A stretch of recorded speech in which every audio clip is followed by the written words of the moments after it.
Hello, welcome back to the channel, and if you're new here, please do hit that subscribe button so you don't miss any updates. Please watch till the end so you can check the sources yourself and try to verify the news. Now let's dive into a story that's part bust, part intrigue, and part bittersweet reality show for those who love watching raids unfold on our screens. Over the weekend, law enforcement carried out a major crackdown on illegal activity that made headlines across Gauteng. In a coordinated raid, they rounded up 65 undocumented nationals and shut down 4 liquor factories operating illegally. Some of these places were not just backyard moonshine joints but full-on illegal operations packaging alcohol without permits or safety checks. In effect, what started as a typical multi-agency swoop became a wake-up call about counterfeit booze flooding our communities. According to reports, the authorities, this included the South African Police Service, Home Affairs, and municipal inspectors, targeted several premises suspected of manufacturing fake alcohol. At one Western area site, police seized counterfeit whiskey, brandy, gin, and vodka, with a street value estimated at around R1 million, the Citizen, 1, IOL, 2. During the raid, 2 Taiwanese nationals, 6 Malawians, and 1 Mozambican were arrested on the spot, IOL, 2. Another violent sort of surprise came when the arrests unfolded. An additional 65 undocumented foreign nationals were taken into custody across multiple sites. These were people without legal status who allegedly were part of these factories, either working there or connected to the operations, the Citizen, 1, IOL, 2. Now imagine the scene: disruption, factories humming with activity, vats of liquor ready for bottling, and suddenly officials storm in, flashing badges and sealing doors. It is the kind of drama you'd expect from a crime show, but the consequences are all too real.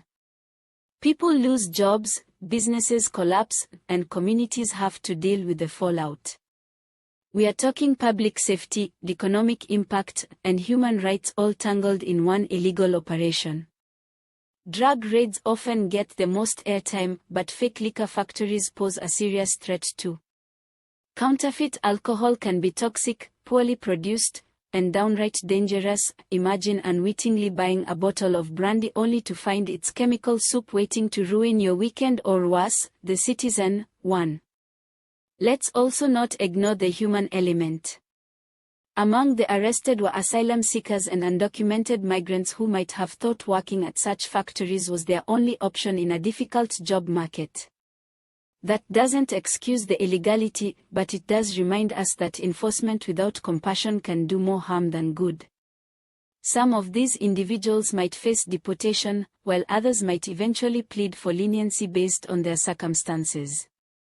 Given the scale of these raids, 4 liquor factories closed, 65 arrests of undocumented nationals, the next questions are: what happens to the detainees? How soon will the fake booze brands vanish from stores? Will this push officials to be more vigilant, or will another factory pop up next Tuesday? Good questions, and we should keep watching updates closely. Now, to give some perspective you might not find in standard police communiques, here's what one online commenter remarked. A South African joked that after that raid, even your favorite wine might need a permit to pour. Visa-level security for the vineyard stand. By this time next year we might have wine scanners at bottle shops. Everyone raised a glass in laughter, maybe a bit too soon, but real enough. Another joked that if these fake booze factories were so successful, they should go legit and open tasting rooms, the legal gin tours. Anyone? Yes, let's legalize the gin and tonic experience. On weekends people need sustainable jobs, not vats of unregulated spirits. But back to reality, this raid shows law enforcement taking action, but also underlines how porous regulation can be when officials look the other way or when desperation drives people underground. Please remember, all images used are for illustration purposes only. Sources used for this news include news reports on illegal liquor factory raids in Gauteng and the arrests of Taiwan, Malawian, and Mozambican nationals. Reports on the seizure of fake alcohol valued at about R1 million and arrest of undocumented foreign nationals.